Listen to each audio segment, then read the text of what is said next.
Hi everybody, welcome to the Sichos Haran Shir. I'm Effie Sussman and I'm coming to you from the holy city of Ramat Beit Shemesh. I made Aliyah a little over a year ago and I was hoping to be more consistent in giving these shiurim, but unfortunately I wasn't. But I would love to get back at it. And Baruch Hashem, I actually got an in-person chabura off the ground here on Sichos Haran, Rebbe Nachman's wisdom. And you know, in New York, that was my thing. I gave the chabura in person, and then I would just re-record shorthand after for all my YouTube listeners. So now that I have the in-person chabura, I'm hoping to be more consistent in this YouTube chabura also. So just a little brief explanation. Sichos Haran, Rebbe Nachman's wisdom, is literally just conversations that Rebbe Nachman had that were recorded after. And as is with all great tzaddikim, everything that he said was chashuv. Even his, hanging out with friends and sichos kavirim. So it got recorded. They're just little short paragraphs. One doesn't really necessarily have to do with the other, just separate things. And that's basically the background on Sichos Haran. It's an amazing sefer, really easy to get through and really deep. And all truth. That's really it. It's very high. Okay, so let's get right back in. We're up to Sikha 82 and 83. 82, we're kind of just going to zip through. It's a very short piece, and we're really going to spend the bulk of this year on 83. So here we go. Okay, 82. It is written, "With this I know that you delight in me, for my enemies upon me have not been evil. My enemies have not been evil. Tzaddikim oppose me. Through this I know you delight in me." So Rebbe Nachman saying, because people who are against me are tzaddikim and not Rishayim, Hashem, I know that you love me. So anyone who knows a little bit about Rebbe Nachman's life knows that he really had a lot of opposition in his life, not just from Misnagdim, but even from Hasidim, even from great Hasidic Rebbes, and even from family members. He had a very, very hard life. But, and through that, still, you could see he always tried to find the good in it. So he's saying here, I know that you love me, even through all this opposition, he tells Hashem. It's an amazing thing. It's a big lesson to learn. Okay, now Sikha 83. Here we go. 83. So this Sikha, we're going to talk about anxiety. We're going to talk about temptations. We're going to talk about having a settled mind. Very true and powerful piece, and always amazes me that Rebbe Nachman lived over 200 years ago and he knew exactly what we were all going through. So without further ado, 83. Regarding anxiety and fears, most things and people that people fear cannot harm them at all. The only time a person can think clearly is when he is dead. When he is lying on the ground with his feet to the door, he will have the calmness and clarity to see himself and will finally see the truth. For then he will realize that all his anxiety and fear of those who stood in his way were mere foolishness. All his anxieties were for nothing, for what can a mere mortal do to him? The same is true of his desires and temptations. Lying there dead, he will realize that he wasted his days in vain. That's from Tehillim. He will know that his most overwhelming desires were mere foolishness and confusion. Who really forced him? But only when he's dead can he fully understand these things. So, Rebbe Nachman says straight out, right? All the anxiety and fear that we go through is our minds running away from us. None of it's real. What can man really do to him? It's mere foolishness, he says. It's like an illusion that we get completely caught up in.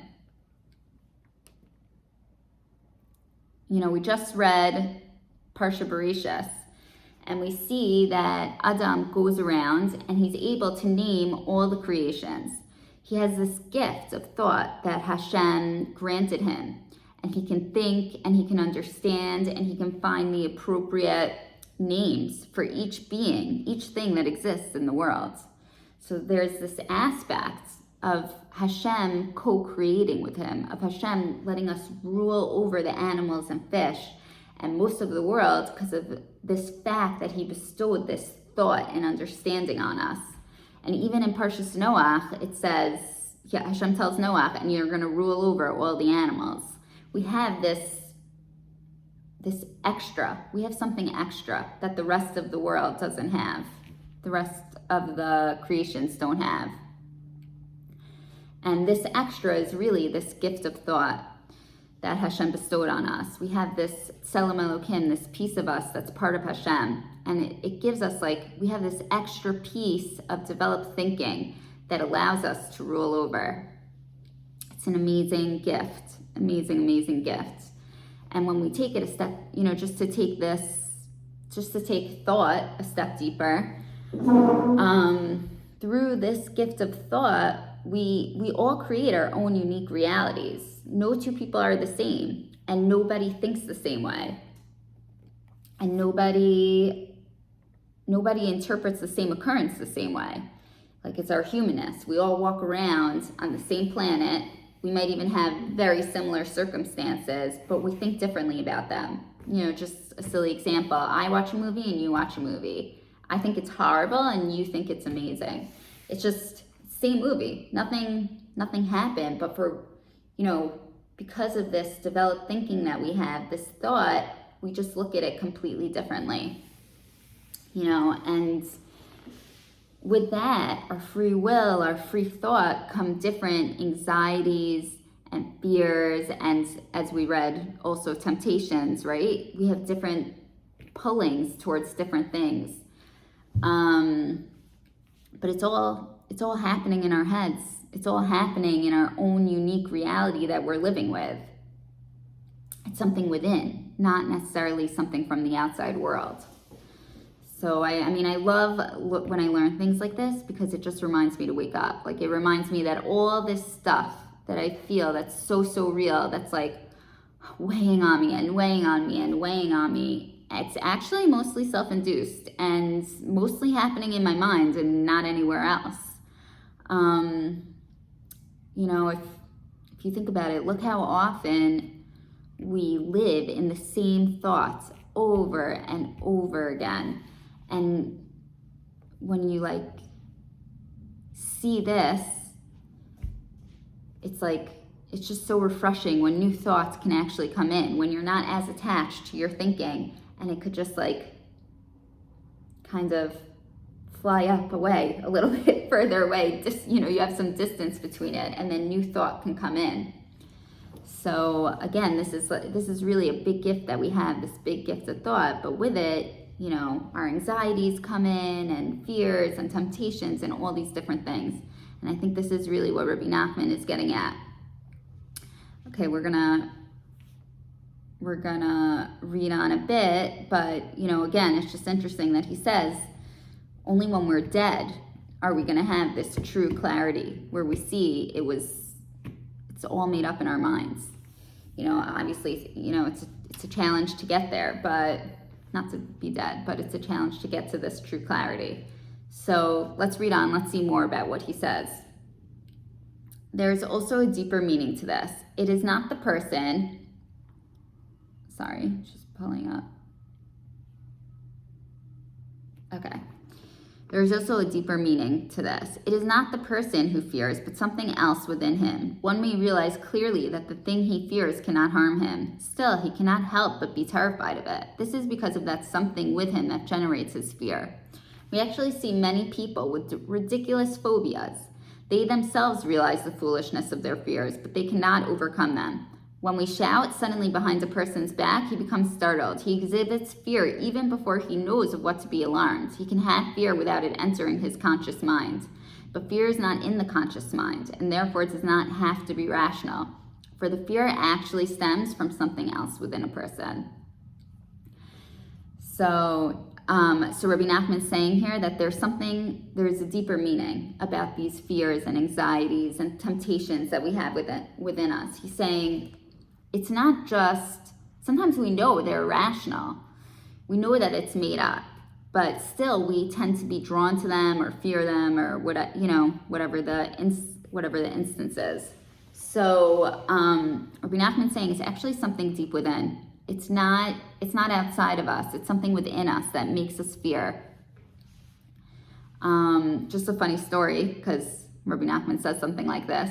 When I first got married, my husband thought it was the funniest thing that every time I would go to the bathroom, he would hide in a certain place, and I'd come out of the bathroom and he'd come out and scare me. It was pure entertainment for him.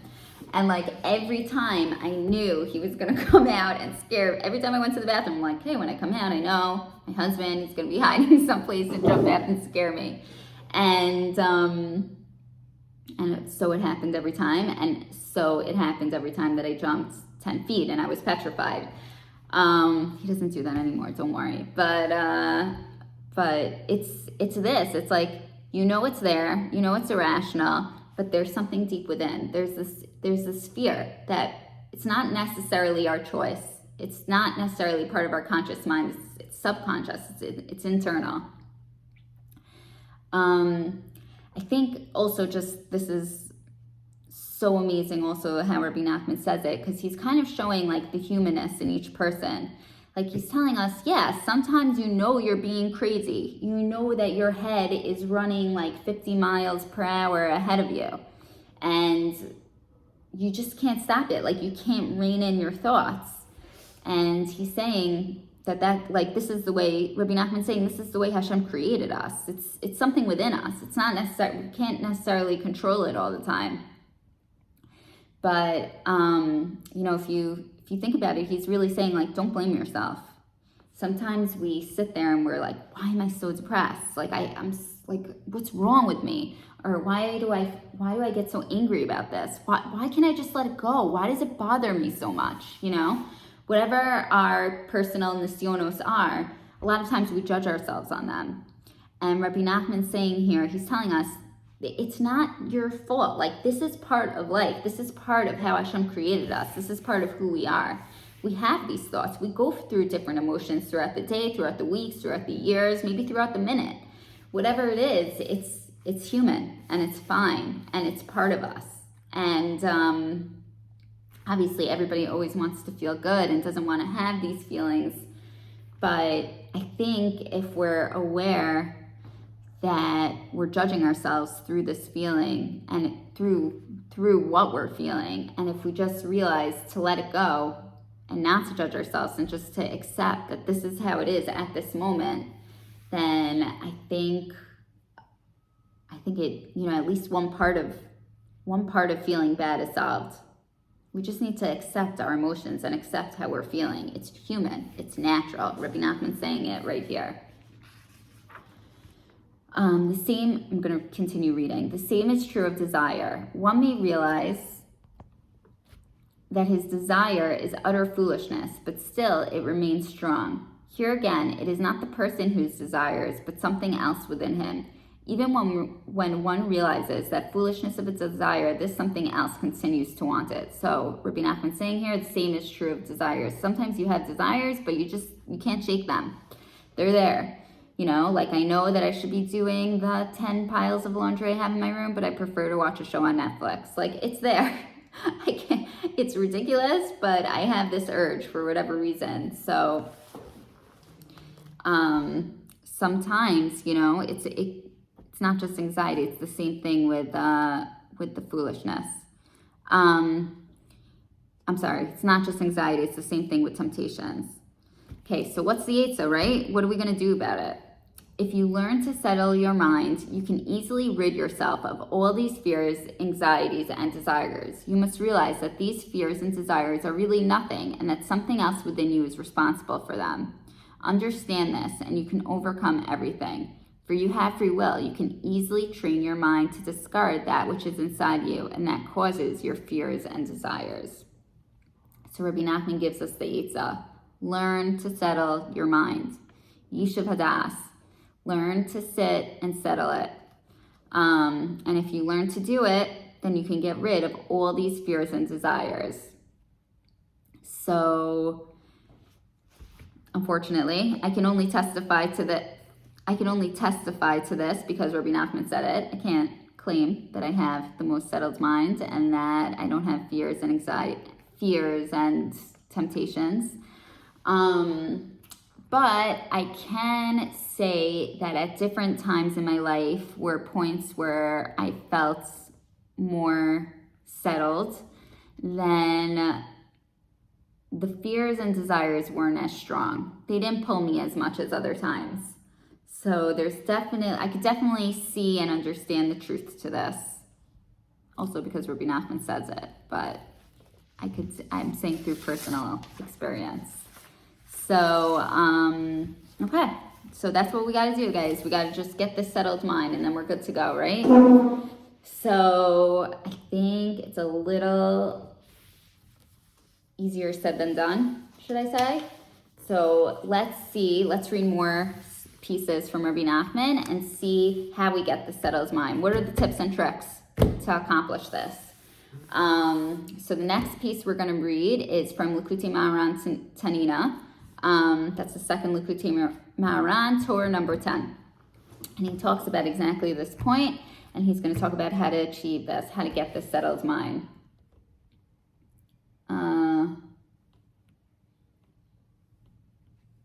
Okay. Sorry, just pulling out my notes also, which didn't save. Okay, here we go. Okay. The sole reason that people are distant from God and do not draw closer to Him is that they lack Yishuv Hadas and fail to settle their mind. It is essential that a person strives to reflect on the purpose of all the desires and distractions of this world. This includes the desires which are bound up from the body and also the non-physical desires such as for honor. Then he will surely return to God. Okay, so Rebbe Nachman says, the reason why people are distant from Hashem is because they lack this. They lack this Yishuv Hadas. They lack this settled mind that we've been talking about. And he tells us it's imperative for a person to sit and to reflect and to think, why do they do the things they do? Why do I watch Netflix? Or why am I afraid of what this person thinks or what they'll say? And what's going on? Like, what makes me tick? Like, what makes us this way? So I think that's also so amazing that Rebbe Nachman says this over 200 years ago, because he's telling us here, you have to sit with yourself and figure out who you are and what makes you a certain way, what makes you want certain things. Where is this coming from? Where's the deeper place that this is coming from? Pretty cool, right? That he says this so long ago. Okay, now we're going to continue in the piece. So Rebbe Nachman says, but no, and just heads up, whenever he says but no, it means this is you got to know this. This is imperative for your life. This is a big deal. We're going to say a big deal here. But no, depression makes it impossible to direct the mind the way one wants. It is therefore difficult for a person to attain Yishuv Hadas. So he says, you have to know that when you're depressed, when you're sad, it's very hard to control the mind. And it's very difficult in those times to actually attain this Yishuv Hadas when you have these sad thoughts. Okay, we're going to continue reading in the piece. Only joy enables him to direct the mind as he pleases and attain Yishuv Hadas. This is because joy is the realm of freedom, as in through joy you will go out, from Yeshaya. Through joy, a person becomes free and goes out of exile. Therefore, by binding the mind to joy, a person's mind and das are then free, and he is not conceptually in exile. As a result, he can direct his mind as he pleases and attain Yishuv Hadas, since his mind is free and not in exile, for exile unsettles the mind. As our sages of blessed memory taught regarding the Ammonites and Moabites, their minds were settled because they were never exiled. As it is stated in Yirmiyah, Moab has been at ease from his youth on and never gone into exile. Therefore, its fine flavor has remained, from Megillah. So Rebbe Nachman says, by binding your mind to joy, by feeling joy, then you're free. You'll feel free. I mean, we all know what it's like when we're happy. We're lighter. We are. There's this, as the expression goes, oh, she's in the clouds, right? We're just we could fly up to the clouds. We feel great. We feel amazing. And And through that joy, through this freedom, we're able to get this Yishuv Hadas, to come to this settled mind. Okay, so that's it. We got to have joy. But again, so how do we get this joy? So Rebbe Nachman's going to continue to explain. So I'm going to continue reading. The way a person achieves joy is by finding in himself at least some good point. As in the explanation of the verse, I will sing to God with the little that I have left from Tehillim. And Rebbe Nachman has a whole separate amazing piece on these words. I'm going to recap it a bit. I'm going to first read a little and then I'll recap. No matter what, a person can rejoice that he is privileged to be from the seed of Israel, for not having made me a Gentile. And as we say, blessed is our God who created us for his glory, separated us, and gave us the Torah of truth. It is fitting that he be happy about all this and similar such things in order to gladden his mind.